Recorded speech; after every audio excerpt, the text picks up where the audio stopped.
ஒரு ஏழை மனிதன் ஒரு நாள் முழுக்க வேலை பார்த்தும் அவனிடம் சாப்பிடக்கூட பணமில்லை. அவன் வீடு திரும்பும் வழியில் திடீரென்று ஒரு பணப்பை கிடைத்தது. அதை திறந்து பார்த்தான். உள்ளே நிறைய பணம். அவன் வாழ்க்கையே மாறக்கூடிய அளவு. ஒரு நிமிடம் அவன் கண்களில் போராட்டம்.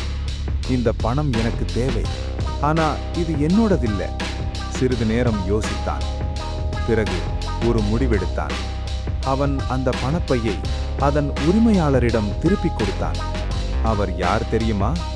ஒரு பெரிய வியாபாரி. அவன் நேர்மையை பார்த்து அவர் அதிர்ச்சி அடைந்தார்.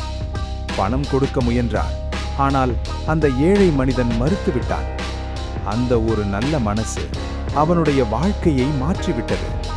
அன்று முதல் அவனுக்கு ஒரு புதிய வாழ்க்கை ஆரம்பமானது. நேர்மை சில நேரங்களில் கஷ்டம் தரும், ஆனால் வாழ்க்கையை மாற்றும் சக்தி அதுக்குத்தான் இருக்கிறது.